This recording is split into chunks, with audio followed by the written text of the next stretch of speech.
À tous. Bienvenue à Mission Nutrition. Donc, c'est la première session de cette mini-série.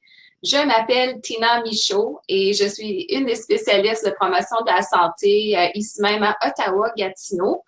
Donc, je suis très heureuse d'être avec vous ce matin pour parler d'un sujet qui nous touche tous, en fait. Donc, on va poursuivre avec la présentation. Puis juste noter pour ceux qui ne le savent peut-être pas, oui, c'est une mini-série. Donc aujourd'hui, c'est la première session et il va y avoir un total de 4 sessions à chaque mardi. Donc seulement vous inscrire pour une session, puis vous allez recevoir le même lien à chaque semaine. Donc, juste de commencer, la présentation que vous allez voir est la propriété intellectuelle du ministère de la Défense nationale. Toute reproduction ou retransmission des diapositives contenues dans cette présentation est strictement interdite. Veuillez comprendre que les histoires des gens sont le leur et que tout ce qui est partagé par les participants à ce séminaire en ligne, que ce soit devant la caméra ou dans le clavardage, ne doit pas être discuté en dehors du séminaire. Et ce séminaire en ligne est enregistré et pourra être visionné ultérieurement. Bien que la participation active soit encouragée, vous pouvez simplement suivre sans utiliser le clavardage ou les fonctions vidéo-microphone si vous préférez. Donc oui, toutes vos vidéos et microphones seront désactivés pour cette session. Donc la meilleure façon de communiquer avec moi, c'est dans la section de clavardage, que vous allez sûrement voir à votre écran en haut à droite. Je crois que c'est sous chat, donc en anglais. Et puis, je vous encourage à poser vos questions et à participer aux questions que je vais vous poser à travers de cette présentation en utilisant cette case chat. Si je n'ai pas adressé vos questions pendant la présentation, je vais prendre du temps à la fin pour les adresser. Donc, pas de souci par rapport à ça. Puis, vous allez peut-être aussi voir une section sondage juste à côté de la case chat sous l'onglet Poll, P-O-L-L, pour participer aux questions. Notez que vos réponses, ça demeure anonyme, donc il n'y aura pas votre nom attaché aux réponses. Et puis, n'oubliez pas que la participation, ça va vous donner la chance de participer au tirage à la fin de cette semaine. Donc, pour la série Mission Nutrition, ça inclut la participation au webinaire de nutrition comme celui d'aujourd'hui, ainsi que votre participation aux séances d'entraînement tous les mercredis. Donc, c'est mercredi à midi. Ça va vous donner la chance de participer au tirage pour une carte cadeau de 50 $ pour l'épicerie. Donc, la façon de participer, vous avez seulement participé au sondage à la fin de la présentation et vous allez avoir le choix d'entrer votre nom pour faire partie. Donc, je vais partager le lien avec vous à la fin de la présentation. Et puis, j'ai déjà lancé la question dans le clavardage. Dans quelle région êtes-vous aujourd'hui? Donc, j'ai vu, il y a plusieurs gens qui sont dans la région capitale nationale, donc Gatineau, Ottawa, Carp. Ensuite, je ne sais pas s'il y a d'autres gens qui viennent se joindre à nous, qui viennent d'ailleurs, mais tout de même, bienvenue.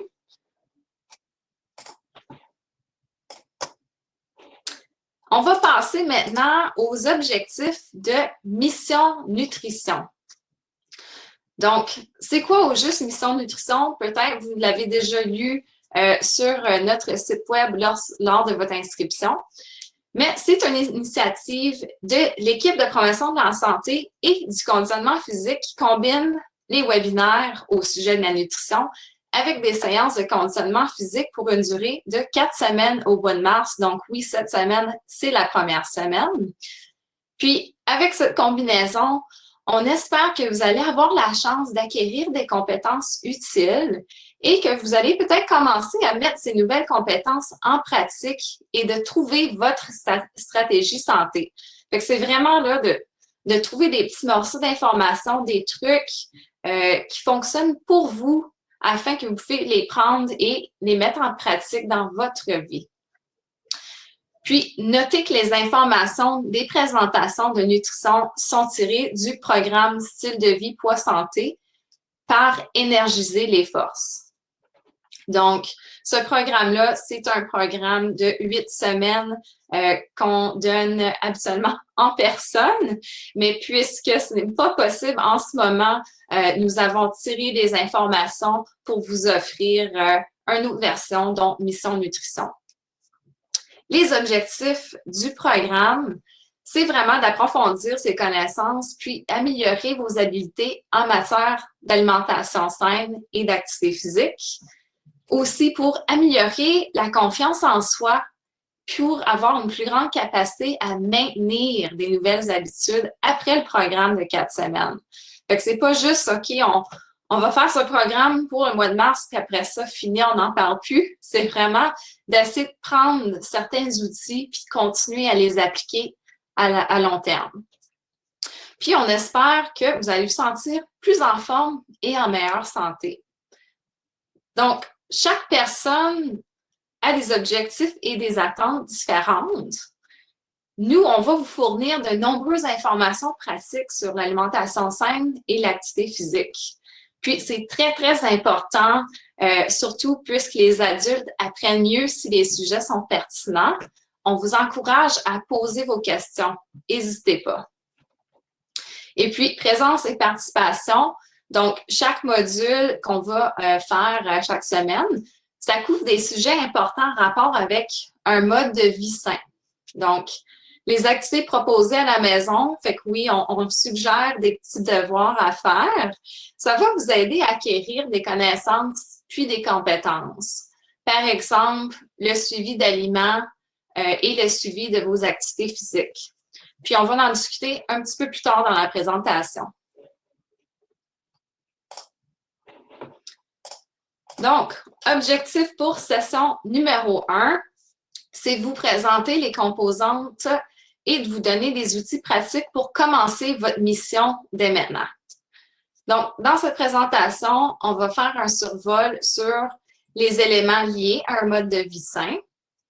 On va aussi regarder brièvement pourquoi les régimes ne fonctionnent pas. Corps en santé et poids santé, on va expliquer un petit peu le bilan énergétique et comment perdre du poids de façon saine. On va aussi présenter, expliquer les principes de base d'une alimentation saine ainsi que les éléments d'un programme d'activité régulier et comment l'intégrer dans votre vie quotidienne. Donc, au-delà des aliments, c'est vraiment parce que c'est pas seulement un rapport avec qu'est-ce qu'on mange, mais c'est toutes les autres composantes qu'on va faire pour maintenir un style de vie sain. Donc, à date, y a-t-il des questions? Oui, je suis désolée, j'ai disparu ma caméra. J'ai oublié de vous mentionner que je l'aurais désactivée. Je vais revenir à la fin. Mais à date, il n'y a pas d'autres questions. Donc, on va poursuivre. Donc, les éléments. Donc, il y a plusieurs éléments qui composent un mode de vie sain. Il faut toujours jongler avec ces éléments clés pour rester sur la bonne voie. Donc, on regarde, il y a l'alimentation saine, la vie active, donc on parle activité physique, exercice. Il y a aussi modification de comportement, donc les pensées positives. Et puis, il y a aussi le sommeil. On n'y pense pas toujours, hein, mais oui, le sommeil, ça peut avoir un très grand impact sur notre santé. Donc, trop souvent, quand on pense alimentation saine, souvent on pense tout de suite au régime alimentaire pour une perte de poids. Souvent, on peut avoir du succès au début, mais par la suite, on a tendance peut-être à reprendre le poids perdu. Donc, puisque c'est un sujet assez commun, on va explorer un petit peu plus en détail. Et je vous lance la question juste à y réfléchir. Pourquoi? Donc, pourquoi que les régimes ils ont tendance à ne pas fonctionner? Donc, encore une fois, vous pouvez allez dans la case chat, puis partagez vos idées. C'est pas obligatoire. Si vous voulez pas partager vos idées, je vais vous laisser une petite minute afin d'y réfléchir. Peut-être vous avez déjà essayé des régimes dans le passé ou peut-être vous connaissez quelqu'un.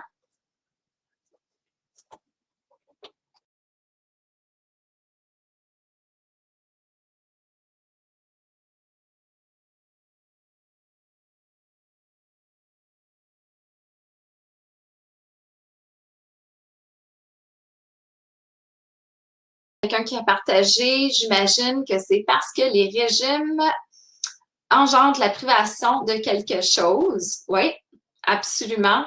C'est de nous enlever le droit de manger certains aliments. Parfois, c'est des aliments qu'on adore. Donc, s'il y a d'autres idées qui vous viennent à l'esprit, on peut toujours les partager. Quand on se prive de quelque chose, on a aussi une plus grande tendance à vouloir manger encore plus qu'avant. Oui, c'est un très bon point. C'est pas à long terme. Oui, souvent, c'est, je vais faire un régime à court terme, mais pour une raison ou l'autre, on n'est pas capable de continuer. Peut-être, c'est tel que mentionné, c'est trop difficile. On a la privation des aliments qu'on aime. Avec des très, très bonnes réflexions. Merci d'avoir participé. Donc, effectivement, la plupart des prétentions au sujet des régimes sont fondées sur des comptes rendus, des témoignages personnels et non sur des études scientifiques valides.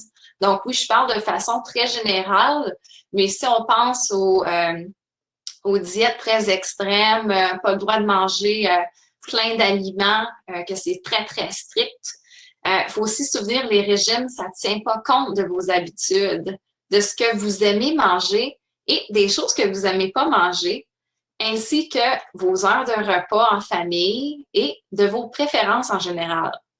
Ça manque de souplesse et ça fait en sorte que c'est difficile de suivre un régime pour une longue période de temps. Les régimes, ça vous permet seulement d'apprendre comment suivre le régime et pas nécessairement comment modifier votre mode de vie à manière de ne pas reprendre le poids perdu, si l'objectif, c'est une perte de poids. Il faut aussi garder en tête, il y a les pièges des régimes à effet yo-yo. Donc, l'effet yo-yo, c'est le résultat des régimes miracles. On parle des régimes hypocaloriques qui incitent les gens à ne plus reconnaître leurs sensations naturelles de faim et de satiété. Donc, ils se fient plutôt aux portions et aux diètes à court terme. Lorsque vous suivez un régime hypocalorique, le fait de restreindre votre alimentation, ça peut ralentir votre métabolisme à long terme. Votre corps devient plus efficace pour emmagasiner le gras. Donc, ce n'est pas nécessairement quelque chose qu'on recherche. Les régimes peuvent d'abord vous donner une impression de contrôle et vous croyez prendre en charge vos habitudes alimentaires.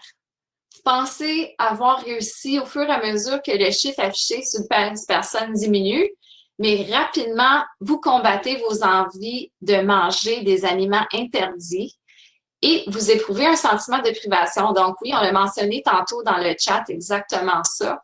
Puis à la longue, vous vous rebellez contre le régime en mangeant avec excès ou en vous empiffant. Vous devenez peut-être même frustré et vous abandonnez, ce qui vous laisse un sentiment de culpabilité et une faible estime de soi. Donc, il y a des études qui ont permis de démontrer certains dangers de l'effet yo-yo de ces régimes, c'est-à-dire une perte de poids suivie d'un gain de poids à répétition. Fait un cercle vicieux qui entraîne des fluctuations de poids considérables, ça peut avoir un effet stressant sur le corps. Donc, on a un autre commentaire qui vient de rentrer, c'est aussi malsain. Des fois, les régimes sont tellement extrêmes que notre corps n'endure pas. Oui, effectivement. Donc, je suis sûre là, que vous en avez vu sur l'Internet, sur les réseaux sociaux. Il y a toutes sortes de régimes à la mode qui existent. Puis si c'est un sujet là, qui vous intéresse, je vous encourage fortement à continuer la série parce que ça va être le sujet de la dernière session, les régimes. Donc, on va passer aux étapes de la réussite. Fait c'est quoi qui fonctionne vraiment? Donc, attardez-vous aux faits.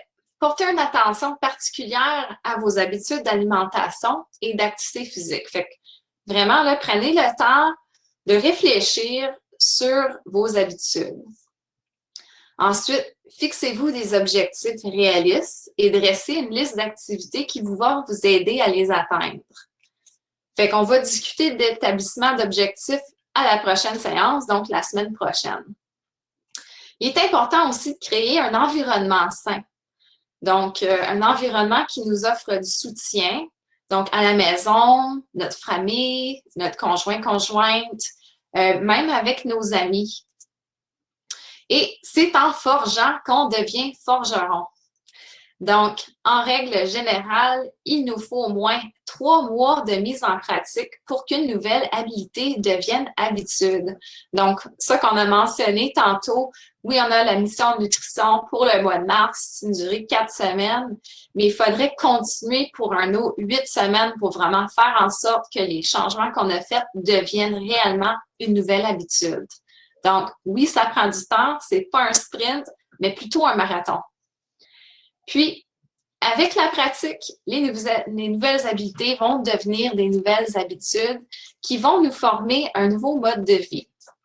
Donc, oui, c'est très général, mais ça vous donne une idée là, de comment c'est possible de faire en sorte que les changements qu'on fait deviennent des changements à vie.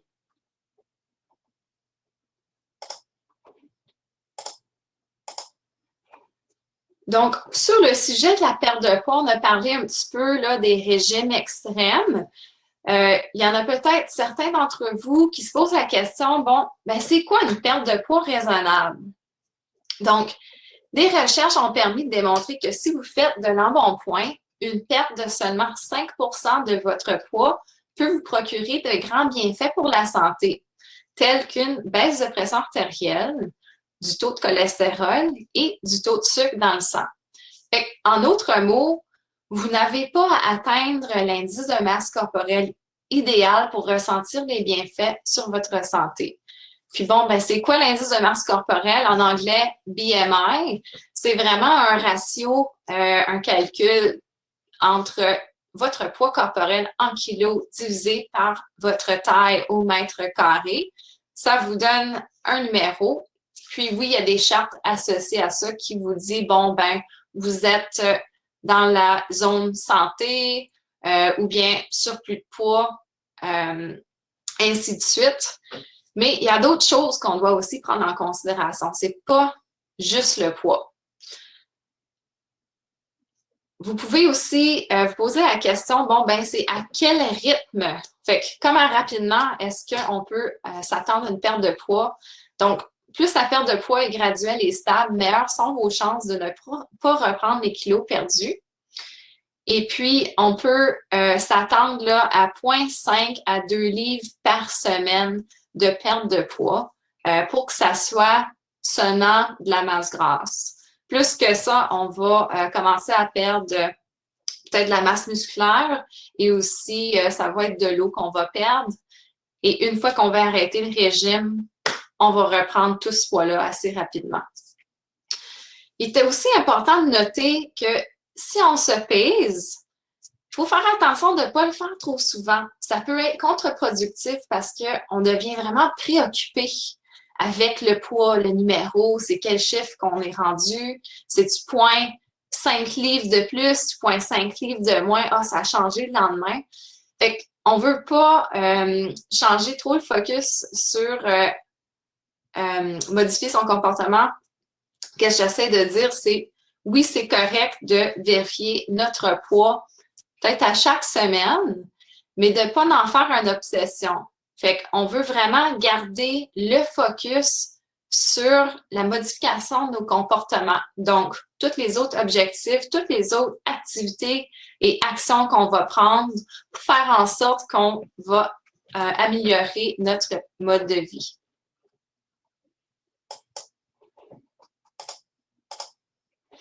Donc, au-delà du pèse-personne. Donc, pourquoi?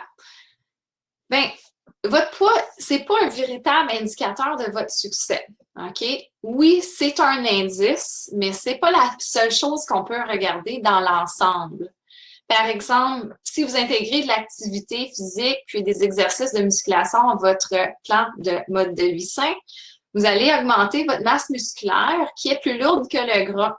Donc, c'est possible que après un mois, on commence à s'entraîner, tout ça, on a changé nos habitudes alimentaires, mais la balance n'a pas vraiment changé. Ça ne veut pas dire que vous n'avez pas progressé.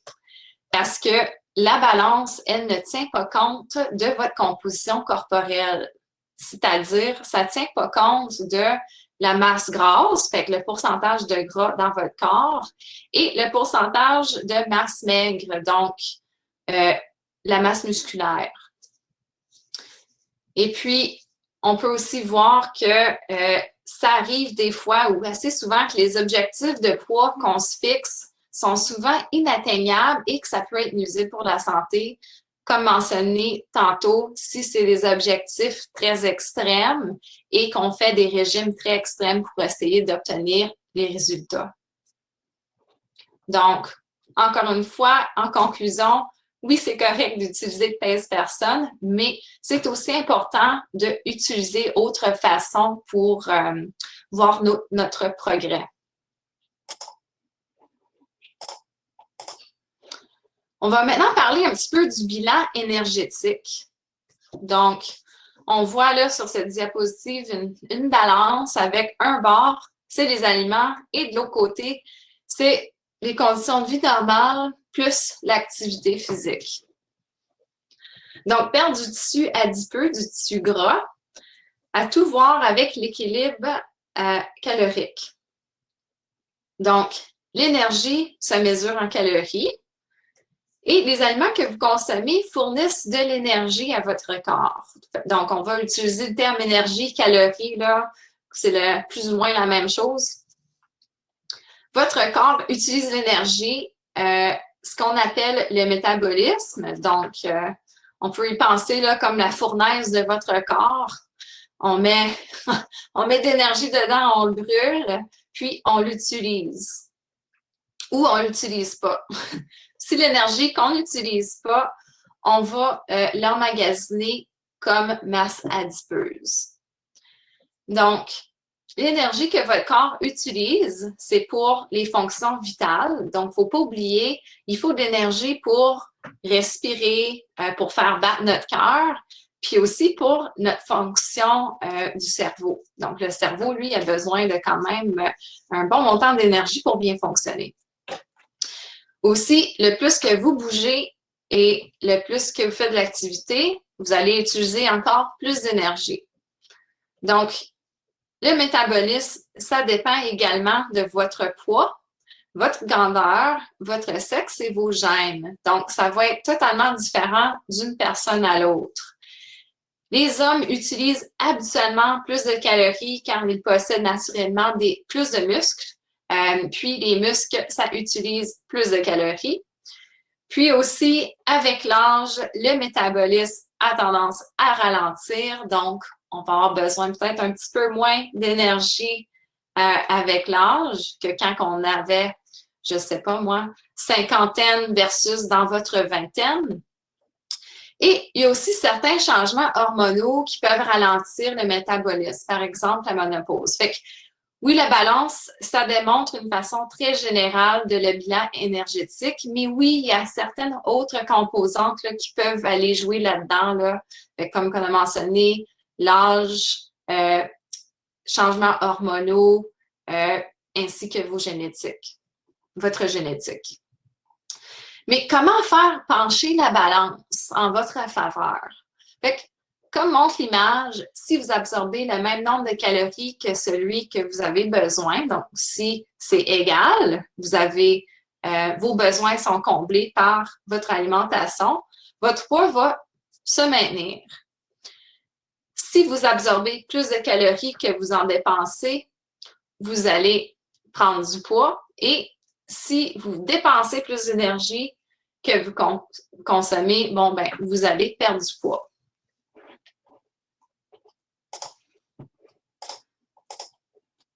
Donc, pour faire pencher la balance en votre faveur, donc, en théorie, si on perd une livre par semaine, c'est environ 3500 calories. C'est beaucoup. Donc, si on absorbe 500 calories de moins par jour que le nombre qu'on utilise, ça peut entraîner une perte de 1 livre par semaine. Donc, le calcul, c'est 3500 divisé par 7 jours, c'est 500 calories par jour. Bien sûr, chaque personne est différente, fait que votre perte de poids pourrait donc varier de semaine en semaine. Mais comment couper les calories? Donc, oui, on pourrait faire un régime extrême, mais c'est peut-être pas la meilleure idée. Donc, une chose qu'on peut faire, c'est bouger plus. Fait que faire de l'exercice afin de brûler plus d'énergie. Fait que, mettons, on va en brûler 200, 250. On pourrait aussi remplacer un 30 minutes qu'on passe à écouter la télé avec une marche de 30 minutes. Donc, on réduit notre temps sédentaire. Et l'autre chose, c'est de manger moins de calories. Donc, 250 calories en moins. Ça pourrait être aussi simple de remplacer une collation transformée que vous mangez régulièrement.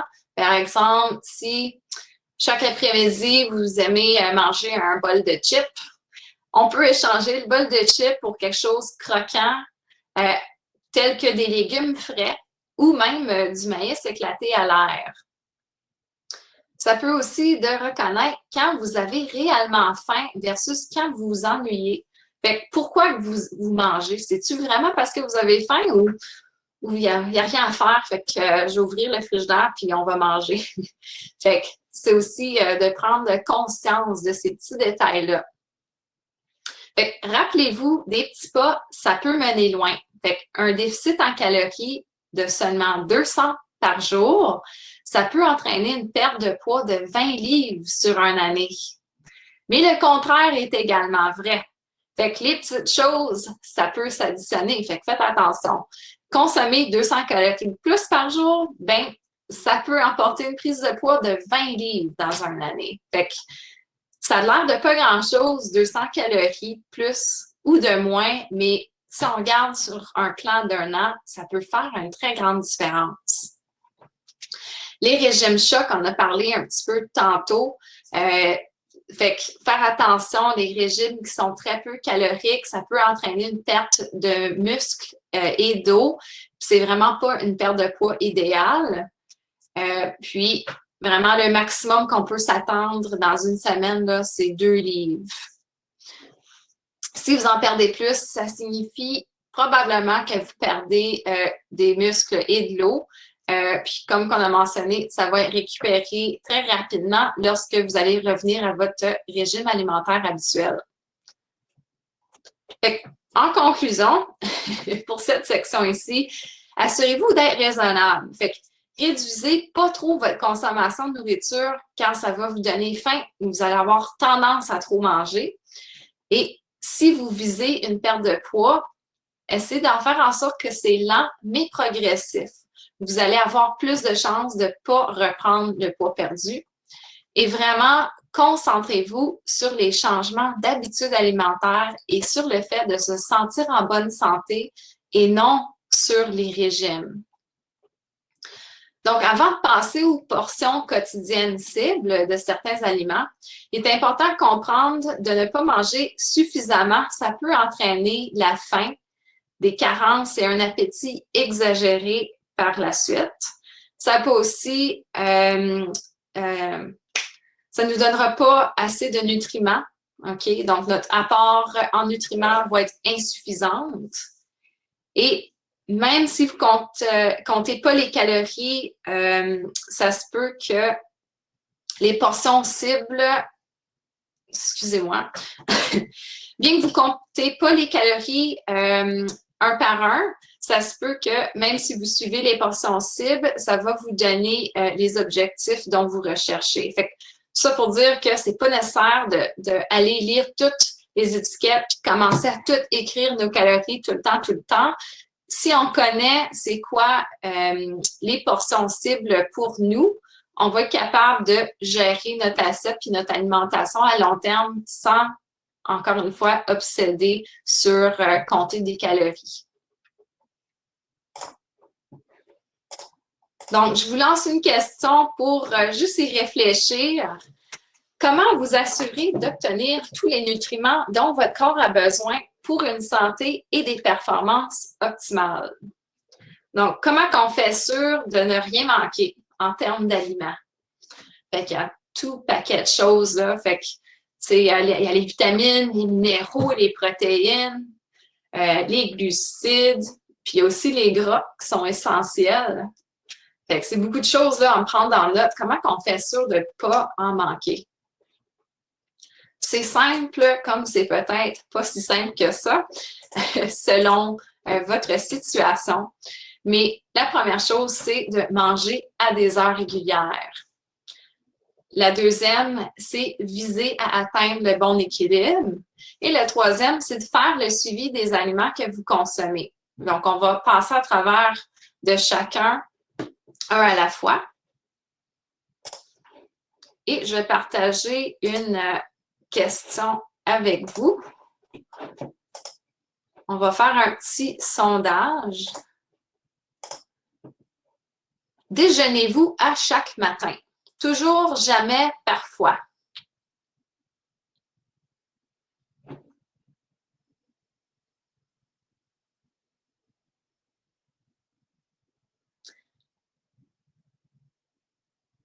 OK, super. Fait que c'est la majorité des gens, donc 82% toujours, puis 18% de gens parfois, mais il n'y a personne qui a indiqué jamais. C'est très intéressant. La plupart des gens reconnaissent qu'il s'agit du repas le plus important de la journée, mais toutefois, presque 40% des Canadiens sautent le déjeuner. Fait je vous lance une petite question juste à y réfléchir par vous-même. À votre avis, pourquoi? Donc, peut-être que vous connaissez quelqu'un qui déjeune jamais. Pourquoi qu'il saute le déjeuner? Fait que, juste pour faire en sorte que on va souligner le déjeuner, c'est important de déjeuner. Un déjeuner sain, ça comprend des grains entiers, des fruits et des légumes et des aliments protéinés. Fait que, par exemple, on peut y aller avec un bol de gruyot, avec une demi-tasse de framboise et un quart de tasse d'amandes tranchées. Ça représenterait les trois catégories d'aliments. L'importance du déjeuner, bien, ça a un effet positif sur le poids. Donc, pour ceux et celles qui déjeunent à tous les jours, ils ont plus de chances à perdre du poids et de maintenir cette perte à long terme. Fait que le déjeuner, ça aide à réveiller votre corps. Fait que ça recommence la fournaise, le métabolisme, qui remplacera l'énergie qu'il a consommée pendant la nuit. Fait que pendant la nuit, on jeûne, mais on ne mange pas. Si on dort bien, bien sûr. Si on ne fait pas des tours au frigo à minuit. Mais en temps normal, ça fait longtemps que le corps n'a pas consommé d'énergie. Donc, le déjeuner, c'est vraiment de casser ça, de prendre l'énergie et de refaire énergie, surtout au niveau du foie. Il est important de manger à des heures régulières. Donc, manger 3 fois par jour avec des collations. Donc, bien repartir les repas dans la journée, ça permet de réguler votre taux de sucre dans le sang, ce qui contribue à maîtriser votre appétit. Si on passe plus de 4 à 6 heures sans manger, le taux de sucre dans le sang peut commencer à baisser. Et pour se protéger, le corps réagit en envoyant des signaux de faim ou d'envie intense de certains aliments. Fait que c'est sûr, ça a déjà arrivé. Vous avez manqué un repas, quelque chose, tu sais, peut-être tellement occupé. Puis bon, ben une fois que vous avez très faim, là, c'est n'importe quelle chose qui se présente, que ce soit un sac de chips, n'importe quoi, on va le manger. Donc, je reviens un petit peu en arrière, je regarde le chat. On a quelqu'un qui a commenté « Je ne déjeunais jamais avant et c'était parce que je n'avais pas faim le matin. » Oui, c'est sûr que ça arrive parfois pour certains gens. Puis, dans ces cas-là, on peut attendre. Tu sais, ça n'a pas besoin d'être on se réveille, puis immédiatement, on mange. Tu sais. On peut attendre 1 heure après, puis ensuite manger. Ce qui apporte, si on regarde un horaire, un horaire par exemple, de comment on pourrait espacer nos repas, ça pourrait être, on se lève à 6 heures le matin, puis peut-être qu'on déjeune à 7 heures pour peut-être commencer à travailler vers 8 heures. Vers 10 heures, on pourrait peut-être prendre une première collation. On pourrait peut-être dîner à midi et demi, avoir une deuxième collation à 15h30, puis souper à 18h30. Donc, ça représente 3 repas et 2 collations. Et puis, j'aimerais vous poser une question. Quel genre de signaux de faim vous envoie votre corps, à part que les crampes de faim? Fait que oui, on a faim, ça s'approche de l'heure du dîner, notre ventre gargouille un petit peu, hop, j'ai faim. Mais est-ce qu'il vous a déjà arrivé d'avoir d'autres signes de faim? Peut-être que non, mais c'est possible d'en avoir des différents qu'on n'est peut-être pas au courant. Donc, on a quelqu'un qui a partagé irritabilité. Oui, mauvaise humeur. En anglais, on entend souvent dire hangry, mais en français, je ne sais pas s'il y a un petit truc comme ça. Manque d'énergie, oui, oui.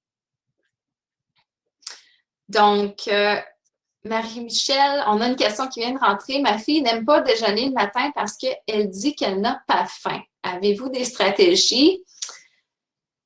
En temps de stratégie spécifique, j'ai pas de quoi de très pointu, mais de façon générale, faut pas oublier, le déjeuner, ça n'a pas besoin d'être un repas énorme. C'est juste une question de manger quelque chose équilibré afin de casser le jeûne. Donc, encore une fois, pensez aux portions. On va en discuter un petit peu plus tard des portions. Donc, on a d'autres exemples qui rentrent par rapport aux signes de faim. Difficulté à focuser, oui. Manque d'énergie, oui. Il y a aussi parfois des maux de tête, maux d'estomac, peut-être même des sensations de tremblement et de fatigue. Fait que chaque personne est différente. Donc, portez une attention particulière à ces signaux. Fait que vous pensez peut-être avoir faim. Des fois, c'est le cas. Mais des fois, c'est pas le cas. Des fois, on a juste eu une journée très difficile, puis qu'on veut juste manger pour des raisons pour se mieux sentir. Fait que, ben, je vais manger de la crème glacée, là, ça va augmenter mon moral. Mais important de se poser les questions suivantes. C'est quand la dernière fois j'ai mangé et quelle heure était-il?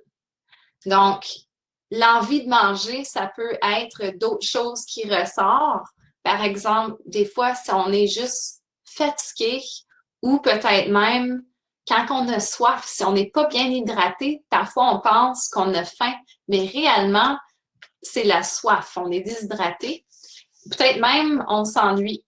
Donc, c'est plate, j'ai rien à faire. Bon, ben, c'est qu'est-ce qu'il y a dans le garde-manger. Prenez attention, prenez vraiment le temps de réfléchir. J'ai faim, OK, c'est-tu vraiment la faim ou est-ce que c'est d'autres choses? Puis, comme on a mentionné, essayer de espacer les repas, puis faire en sorte que les collations et le repas sont équilibrés.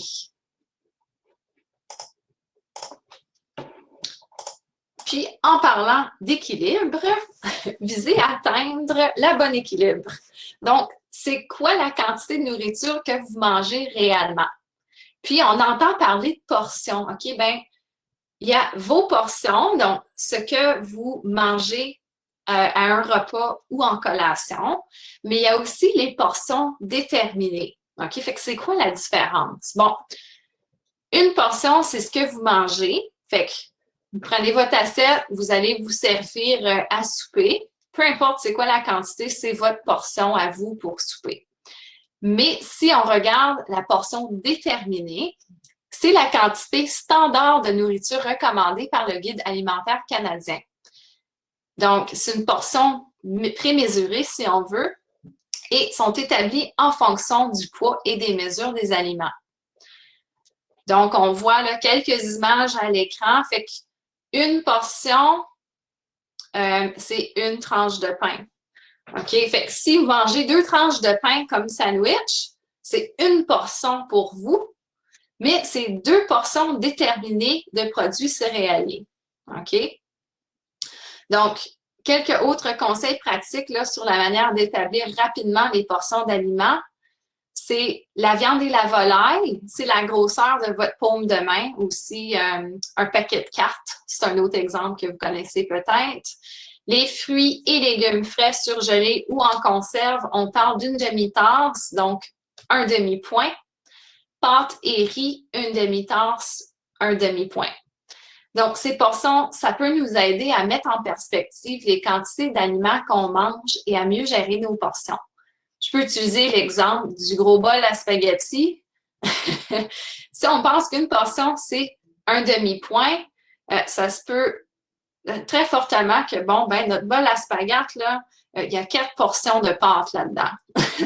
Donc, juste pour remettre les choses en perspective quand on parle de portions déterminées. Si vous mangez de plus petites portions, vous allez réduire les quantités de calories absorbées. Donc, ce qu'à long terme, ça va entraîner une perte de poids. Donc, on va passer à un autre exemple. Évaluez votre assiette. Et je vais vous lancer là une petite question. C'est quelle assiette qui a de l'air à avoir plus de nourriture? C'est-tu l'assiette à gauche ou à droite? Ou sont pareils?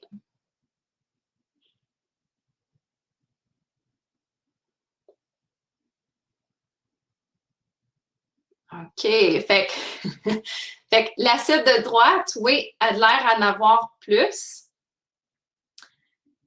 Puis, il y en a certains d'entre vous qui disent en même, ouais, et qui ont la même quantité de nourriture. Bon, ben, j'ai peut-être volé mon punch, mais effectivement, ils ont la même quantité de nourriture. Mais si on revient en arrière, si on remet les assiettes, c'est sûr que, bon, si vous me donnez, ou si je vous donne l'assiette de gauche, une grande assiette avec une petite affaire de pâte dans le milieu, je vais dire, wow, OK, tu m'en as pas donné beaucoup. Des pâtes, j'en veux plus, tu sais. Remplis mon assiette. Étant donné que l'assiette à droite est plus petite, fait qu'on dirait que, wow, j'ai une grosse assiette pleine de pâtes. Fait que c'est une façon qu'on peut essayer de contrôler la grosseur de nos portions. C'est vraiment faire attention à votre assiette, la grosseur de votre bol ou même votre tasse. Parce que le plus gros que c'est, le plus qu'on a peut-être tendance à remplir ou mettre des aliments dedans. Donc, si vous utilisez une assiette plus petite, vos portions seront plus petites, mais ils vont avoir l'air, ils vont donner l'impression d'être une grande quantité de nourriture. Puis, peut-être même, ça va vous donner l'impression d'avoir assez mangé. Donc, je vous lance le défi pour la prochaine semaine. Essayez de voir la différence si vous prenez une grande assiette et que vous vous servez dîner, souper ou déjeuner dedans versus une plus petite assiette ou une grande tasse ou un petit bol. On peut revenir à l'exemple du bol de chips. Grand bol versus petit bol.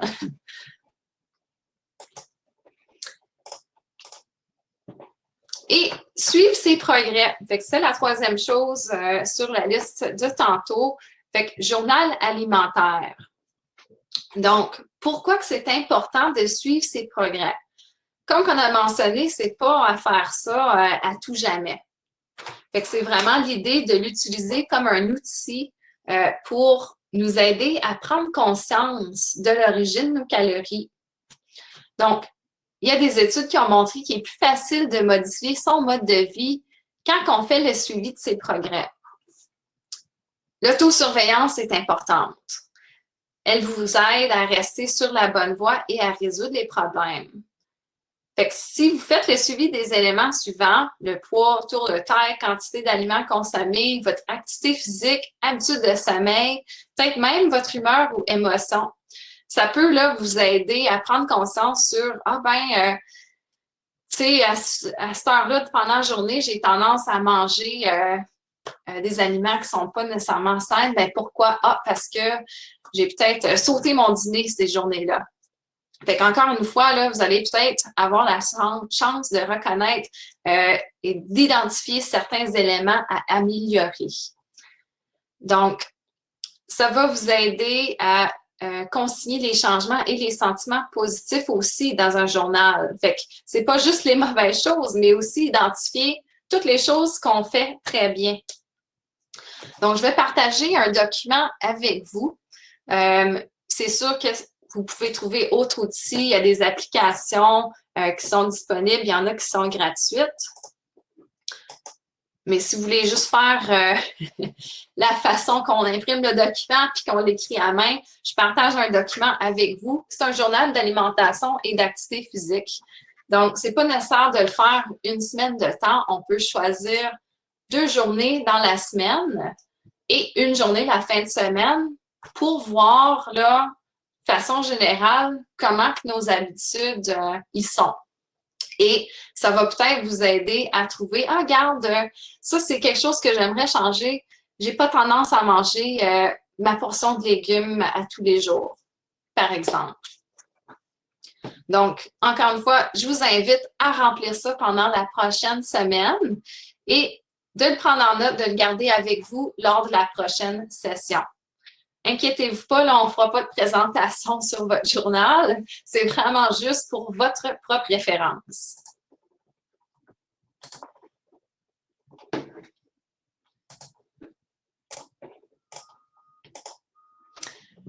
Donc, je suis certaine que vous avez déjà vu ce petit document, donc l'ancien guide alimentaire canadien avec les fameux 4 groupes d'aliments. Donc, fruits et légumes, produits céréaliers, lait et substituts et viande et substituts. Donc, oui, il y a des changements qui ont été faits, mais c'est peut-être pas aussi majeur qu'on pense. Vous le voici. Wow! Toute une transformation. Donc, on a toujours fruits et légumes, produits céréaliers et tout simplement, les laits et substituts et viande et substituts ont été combinés pour faire les aliments protéinés. Donc, ils font tous maintenant partie du même groupe alimentaire. Et si on transfère ces 3 groupes alimentaires-là dans une assiette, voilà, nous avons le modèle de l'assiette du nouveau guide alimentaire canadien. Et c'est une bonne façon de nous démontrer les tailles des portions. Donc, c'est vraiment l'idée, c'est d'utiliser le guide de l'assiette pour créer vos repas et vos collations. Donc, on voit la moitié de votre soit repas ou collation, c'est des fruits et des légumes. Ensuite de ça, on voit un quart, c'est des aliments protéinés et l'autre quart, c'est des aliments en grains entiers. Et on va examiner un petit peu plus près, là, je vais partager un petit vidéo, c'est 45 secondes. C'est du guide alimentaire canadien, juste pour vous montrer comment qu'on peut l'appliquer aux collations. Fait que c'est pas nécessaire d'avoir une assiette qui ressemble exactement à ça, mais tant si longtemps que les portions sont là. Donnez-moi un petit instant. Et voilà.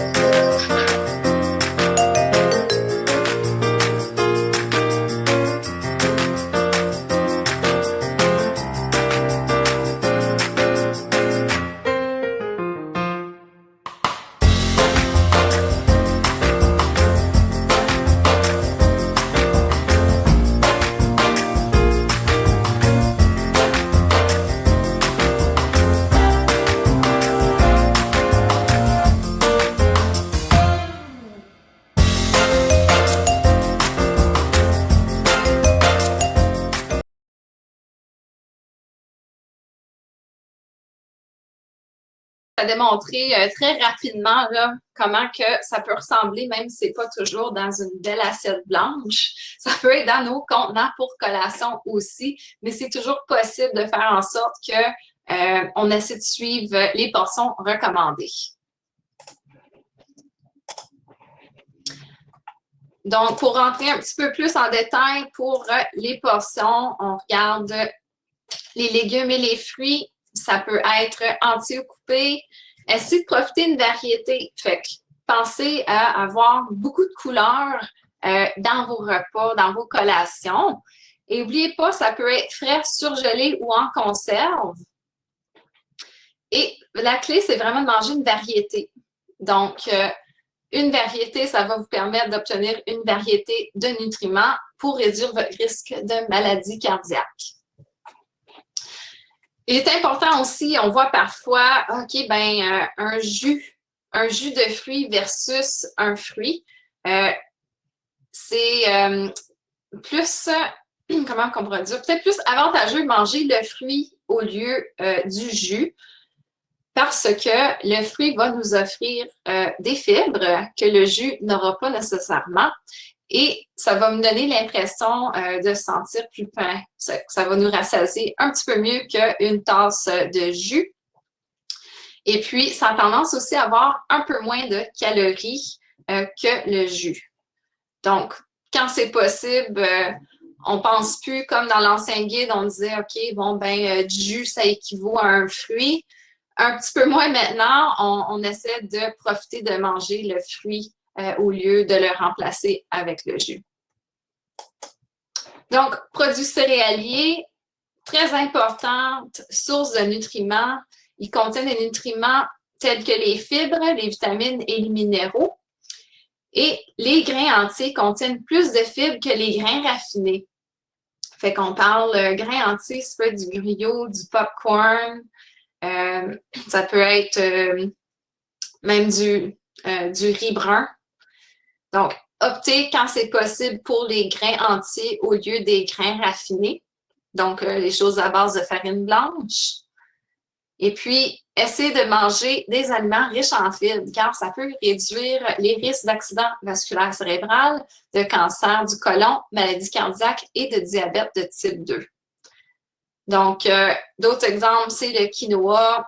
On vend aussi maintenant, on peut trouver des pâtes complètes, du pain aussi. Fait qu'il s'agit de lire les étiquettes.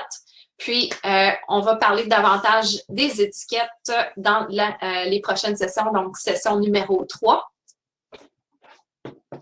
Les portions, on en a parlé tantôt. Les aliments protéinés.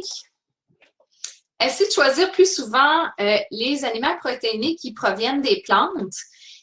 Les aliments d'origine végétale vont vous fournir plus de fibres et moins de gras saturés que les autres types de protéines. Aussi, on pense aux méthodes de cuisson saines. Donc, essayez de faire attention à l'utilisation de beurre. Fait qu'on va utiliser une huile végétale à la place pour faire cuire nos aliments. Et aussi, n'oubliez pas les portions. On parle de 75 grammes de poisson, de volaille ou de viande. Ou bien, ça peut être 2 cuillères à table de beurre d'arachide. Donc, ça peut varier énormément.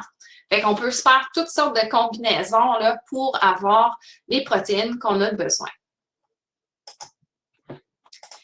Les liquides, on en a besoin quand même beaucoup. Donc, 2,2 litres ou 9 tasses de liquide par jour.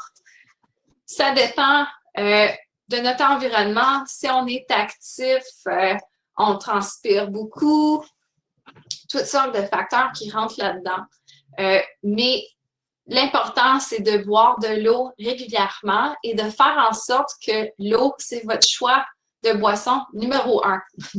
Fait qu'autant que possible, si on veut boire quelque chose avec notre repas, faire en sorte que c'est de l'eau.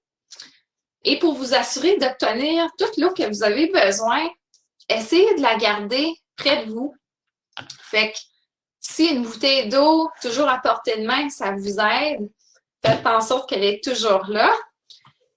Si vous préférez de l'eau très froide, vous pouvez mettre de la glace dedans dans votre bouteille.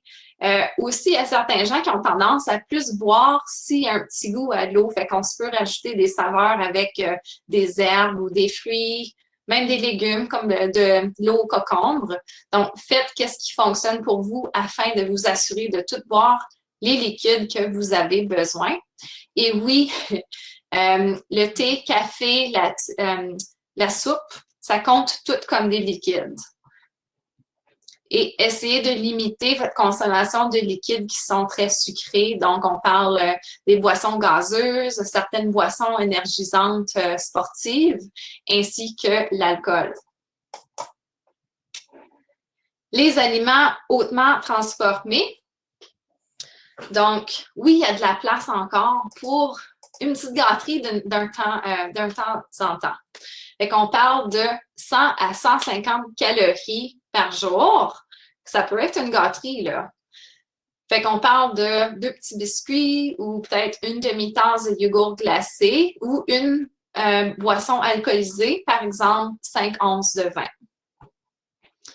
Fait que juste encore prendre en conscience quand c'est possible, échanger les aliments hautement transformés pour une option plus santé. Parce que ces aliments, ça offre qu'est-ce qu'on appelle des calories vides, car leur consommation ne présente aucun avantage pour la santé, mais ils peuvent nous apporter un petit peu de plaisir et de satisfaction. Pourquoi que, oui, on peut quand même se permettre là, une petite gâterie de 100 à 150 calories. On va parler très brièvement de la planification de repas. Donc, pourquoi planifier nos repas? Bon, il y a plusieurs bonnes raisons. Peut-être que c'est déjà quelque chose que vous faites, mais ça peut faire économiser du temps et du stress. Fait que si la planification est déjà faite, on sait déjà qu'est-ce qu'on mange mercredi soir, pas de stress, pas de casse-tête à « Ah, qu'est-ce qu'on mange ce soir? Je ne sais pas.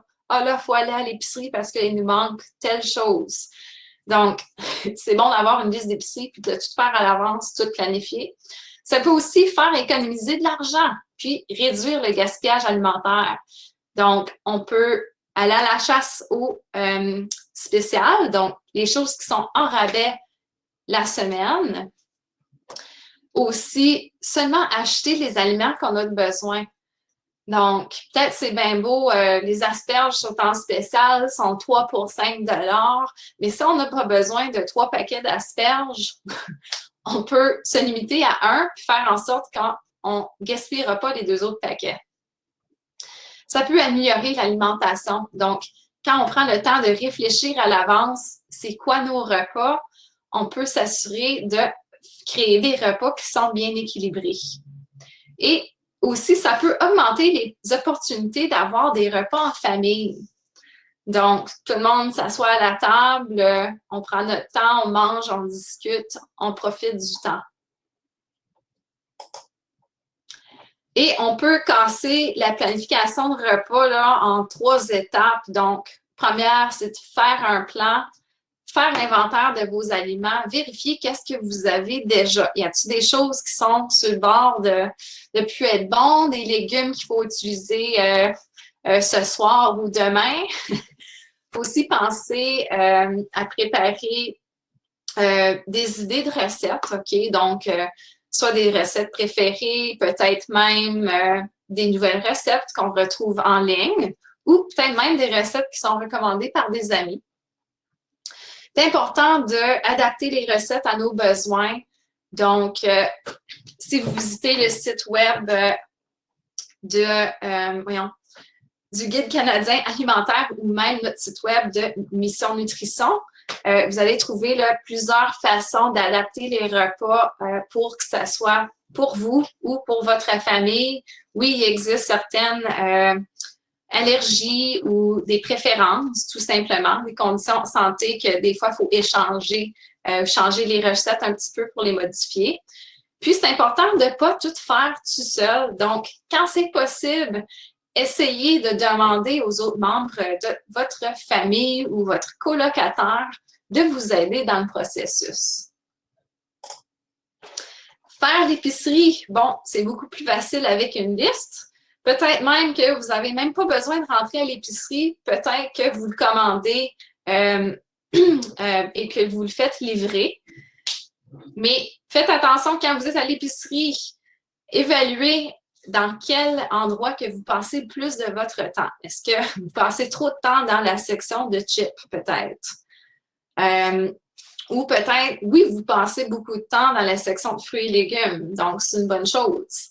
Et prenez le temps de lire les étiquettes alimentaires. Parfois, il y a des produits qui semblent très semblables, un à côté de l'autre, mais des fois, il y a un choix un petit peu plus santé qu'on peut faire quand on prend la peine de comparer les étiquettes alimentaires, qu'on va parler à la semaine 3, et manger avant de partir. Qu'est-ce qui arrive si on va à l'épicerie puis qu'on a faim? Bon, ben, on a tendance à mettre plus de choses dans notre panier, puis souvent des choses qu'on n'a pas besoin. Et dans la préparation des repas, très important de garder en note, essayer de réduire le sel, le sucre et les gras saturés. Donc, ça va rentrer, on va prendre en note la façon dont on prépare les aliments. Donc, est-ce que la recette demande de frire la viande, par exemple? Est-ce que peut-être, au lieu de frire, on peut le faire cuire au fourneau? Donc, il y a toujours moyen de moyenner, de trouver des petits changements aux recettes pour faire en sorte qu'on utilise des modes de cuisson qui sont plus sains. Et la dernière chose, on va passer très rapidement, on est à notre limite de temps. Donc, c'est important d'être actif. Donc, c'est l'autre composante, c'est plus que juste les aliments. Donc, bougez plus, soyez moins sédentaire et dormez bien. Je vais partager avec vous un autre document. Donc, c'est des directives canadiennes en matière d'activité physique. Donc, bougez plus, ajoutez du mouvement à votre journée. Donc, même si c'est juste un petit peu, même si c'est de l'activité physique légère, par exemple, on se lève de notre chaise, on va faire un petit tour 5 minutes avant de se rasseoir.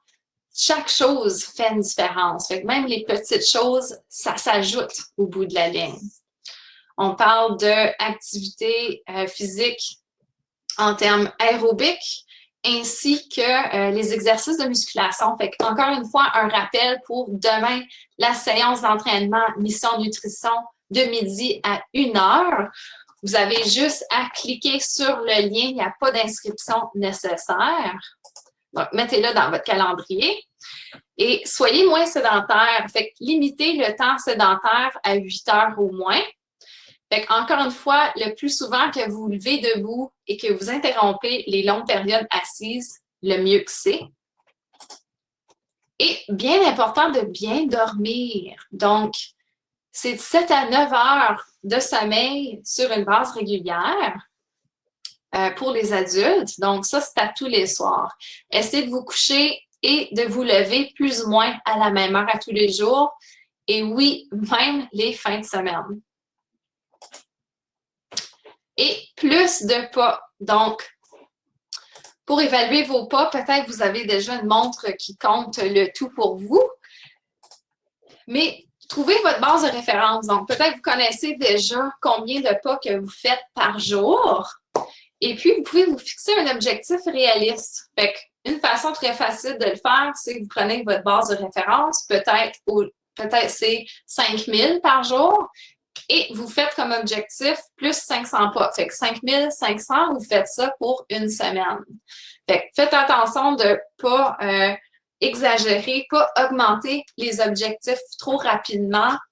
Une augmentation de 10% par semaine, c'est une façon très raisonnable de le faire afin de réduire le risque de blessure, puis de faire en sorte que ça demeure réaliste. Et restez à l'écoute pour le mois d'avril. L'inscription pour notre défi podomètre va être ouvert. Donc, restez à l'écoute sur les réseaux sociaux et nos courriels sur notre liste de distribution. Donc, le défi va avoir lieu toujours au mois de mai. Les inscriptions, ça va être au mois d'avril. Et puis, pour cette semaine, je vous invite à vous concentrer sur la préparation d'une assiette saine, que ce soit pour les repas ou pour les collations. enregistrer votre activité physique, vos nombres de pas, ainsi que votre consommation de nourriture. Donc, faites un petit journal, là, juste pour faire une prise de conscience de à quoi ressemblent vraiment vos habitudes. Puis, apportez ce journal la semaine prochaine pour évaluer peut-être un petit peu de plus près là, comment vous pouvez créer des objectifs. Il y a toujours des super ressources qui sont disponibles pour vous. Donc, les Diététistes du Canada, Fondation du Cœur. Il y a aussi des planificateurs de menus gratuits. Les directives de mouvement 24 heures, j'ai déjà partagé le document avec vous. Et n'oubliez pas, notre site web, on a toujours des très bonnes ressources qui sont disponibles. Et puis, je vais maintenant partager avec vous le sondage. Donc, n'oubliez pas, c'est une série. Si vous en manquez une, parce que, bon, ben, ça ne fonctionnait pas, c'est pas la fin du monde. Vous pouvez voir les sessions enregistrées. Il y a aussi la session en anglais qui va avoir lieu tous les jeudis. Donc, je vais partager maintenant le sondage. Puis, pour être actif physiquement, n'oubliez pas, il y a les activités hivernales du golf de Highlands, il y a du ski de fond, du fat bike, toutes sortes de choses. Et il y a aussi d'autres cours disponibles pour, avec le conditionnement physique. Donc, il y a des cours virtuels, ils ont toute une bibliothèque de disponibles. Donc, si midi, 1 heure, ça ne fit pas dans votre horaire, vous pouvez toujours faire un entraînement à un autre moment. J'avais oublié de partager le document de planification de repas. Je viens juste de le rajouter dans les documents.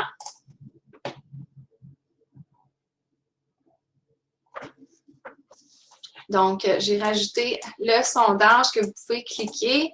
Si ça ne fonctionne pas, je vais juste rajouter aussi le lien dans la case chat. Et voilà. Donc, je vous remercie énormément pour avoir fait partie à ce premier webinaire pour Mission Nutrition.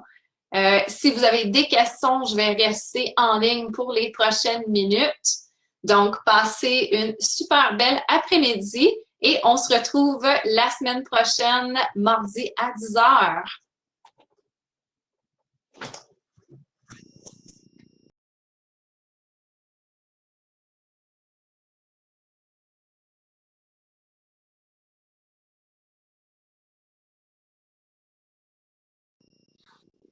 Oui, on a une question sur l'eau, allez-y.